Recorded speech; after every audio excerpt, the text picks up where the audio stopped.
Hi hello ನಮಸ್ಕಾರ, welcome back to my YouTube channel. ಯಾರು ನನ್ನ ಚಾನಲ್ನ ಸಬ್ಸ್ಕ್ರೈಬ್ ಆಗಿದ್ದರೆ ಎಲ್ಲರಿಗೂ ಥ್ಯಾಂಕ್ ಯು. ಹಾಗೆ ಹೊಸದಾಗಿ ನನ್ನ ಚಾನಲ್ ದಯವಿಟ್ಟು ಸಬ್ಸ್ಕ್ರೈಬ್ ಮಾಡಿ. ಸೊ ನಾನಿವತ್ತು ಮಂಗಳೂರು ಫೇಮಸ್ ಗೋಧಿ ಬಜ್ಜಿ ಮಾಡೋದು ಹೇಗೆ ಅಂತ ನಾನು ತಿಳಿಸ್ಕೊಡ್ತಿದ್ದೀನಿ. ಸೊ ಮೊದಲಿಗೆ ನಾನು ಮೈದಾ ಹಿಟ್ಟು ಜಾಸ್ತಿ ಯೂಸ್ ಮಾಡಬಾರ್ದು ಅನ್ನೋಕ್ಕೆ ಇದು ಸ್ವಲ್ಪ ಮತ್ತು ಗೋಧಿ ಹಿಟ್ಟು ಸ್ವಲ್ಪ ತೊಗೊಂಡಿದ್ದೀನಿ. ಸೊ ಮೈದಾ ಹಿಟ್ಟು ಹಾಗೆ ಒಂದು ಕಪ್ ಮೊಸರು ತೊಗೊಂಡಿದ್ದೀನಿ. ನೋಡಿ, ಫುಲ್ ಮೊಸರಲ್ಲೇ ಕಲಿಸ್ಕೊಳ್ಬೋದು, ಬಟ್ ನಾನು ನೀರು ಮಿಕ್ಸ್ ಮಾಡ್ಕೊಳ್ತೀನಿ. ಅದಕ್ಕೆ ಹೆಚ್ಚಿಟ್ಕೊಂಡಿರೋಂಥ ಕೊಬ್ಬರಿ ಹಾಗೆ ಹಸಿಮೆಣಸಿನ್ಕಾಯಿ, ಕರಿಬೇವು ಮತ್ತು ಜೀರಿಗೆ ತೊಗೊಂಡಿದ್ದೀನಿ. ಶುಂಠಿ ಕೆಲವೊಬ್ಬರು ಯೂಸ್ ಮಾಡ್ತಾರೆ, ಬಟ್ ನಂಗೆ ಶುಂಠಿ ಬಾಯಲ್ಲಿ ಸಿಕ್ಕರೆ ಇಷ್ಟ ಆಗೋ ಕಾರಣ ಹಾಕಿಲ್ಲ. ಹೀಗೆ ಉಪ್ಪು ಮತ್ತು ಅಡುಗೆ ಸೋಡಾ. ನೋಡಿ, ನಾನು ಈ ಕಪ್ಪಲ್ಲಿ 1.5 ಕಪ್ಪು ಮೈದಾ ಹಿಟ್ಟು ತೊಗೊಂಡಿದ್ದೀನಿ. ಹಾಗೆ 1 ಕಪ್ಪು ಗೋಧಿ ಹಿಟ್ಟು ತೊಗೊಂಡಿದ್ದೀನಿ. ಫುಲ್ ಗೋಧಿ ಹಿಟ್ಟಲ್ಲೇ ಕೂಡ ಮಾಡ್ಬೋದು, ಹಾಗೆ ಮೈದಾ ಹಿಟ್ಟಲ್ಲಿ ಕೂಡ ಮಾಡ್ಬೋದು, ಬಟ್ ನಾನು ಎರಡು ಮಿಕ್ಸ್ ಮಾಡ್ಕೊಳ್ತಿದ್ದೀನಿ.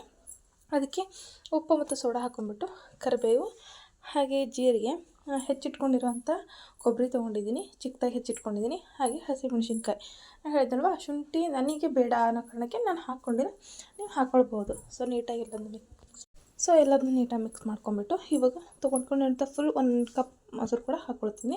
ಕಂಪ್ಲೀಟಾಗಿ ಮೊಸರಲ್ಲೇ ಕೂಡ ಕಲಿಸ್ಕೊಳ್ಬೋದು, ಬಟ್ ನಾನು ಜಾಸ್ತಿ ಮಾಡ್ಕೊಳ್ತಿರೋದ್ರಿಂದ ಸೊ ಮೊಸರು 1 ಕಪ್ ತೊಗೊಂಡಿದ್ದೀನಿ. ಹಾಗೆ ಸ್ವಲ್ಪ ನೀರು ಹಾಕ್ಕೊಂಡ್ಬಿಟ್ಟು ನಾನು ನೀಟಾಗಿ ಕಲಿಸ್ಕೊಳ್ತಿದ್ದೀನಿ. ನೋಡಿ ಯಾವ ರೀತಿ ಹದದಲ್ಲಿ ಕಲಿಸ್ಕೋಬೇಕು ಅಂತ ತೋರಿಸ್ತೀನಿ. ನೋಡಿ ಎಷ್ಟು ಸಾಫ್ಟ್ ಇದೆ ಅಂತ. ಇದನ್ನು ನೀಟಾಗಿ ರೌಂಡ್ ರೀತಿಯಲ್ಲಿ ತಿರುಗಿಸ್ತಾನೆ ಇರ್ಬೇಕು. ಹಿಟ್ಟನ್ನು ನಾನು ಒಂದು ಕೈಯಲ್ಲಿ ಮಾಡ್ತಿದ್ದೀನಿ, ಸೊ ಹಾಗಾಗಿ ಸರಿ ಆಗ್ತಿಲ್ಲ. ಅಂದರೆ ವೀಡಿಯೋ ಕೂಡ ನಾನೇ ಮಾಡ್ಕೊಳ್ಳೋದಲ್ವ, ಹಾಗಾಗಿ ನೋಡಿ ಈ ಥರ ಹಿಟ್ಟನ್ನು ರೌಂಡ್ ಶೇಪಲ್ಲಿ ಕಲಿಸ್ಕೊಳ್ತಾನೆ ಇರ್ಬೇಕು. ಒಂದು 5 ಮಿನಿಟ್ಸ್ ಅದನ್ನು ಕಲಿಸ್ಬಿಟ್ಟು 1-2 ಅವರ್ಸ್ ನೆನೆಸಿಡಬೇಕು. ನೆನೆಸಿಟ್ಟಾದ್ಮೇಲೆ ನೋಡಿ ಯಾವ ಥರ ಕಾಣ್ತಿದೆ, ಸಕ್ಕ ಸಾಫ್ಟಾಗಿ ಕಾಣ್ತಿದೆ. ಈ ಥರ ಆಗಬೇಕು ಹಿಟ್ಟು. ಗೋಧಿ ಹಿಟ್ಟಾದರೆ ಇನ್ನೂ ಎಳೆ ಮೈದಾ ಹಿಟ್ಟಾದರೆ ಇನ್ನೂ ಎಳೆ ಚೆನ್ನಾಗಿ ಬರುತ್ತೆ. ಗೋಧಿ ಹಿಟ್ಟು ಆ್ಯಡ್ ಮಾಡ್ಕೊಂಡಿರೋದ್ರಿಂದ ಅದು ಅಷ್ಟು ಒಂದು ಎಳೆಯಾಗಿ ಕಾಣಲ್ಲ.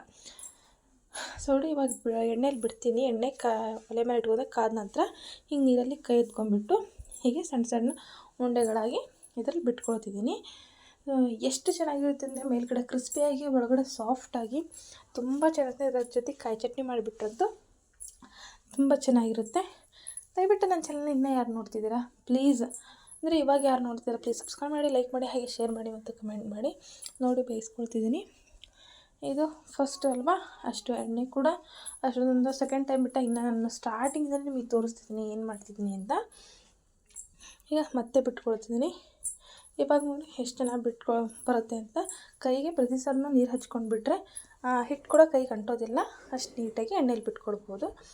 ಸೊ ನೋಡಿ ಹಾಕ್ಕೊಂಡಿದ್ದೀನಿ.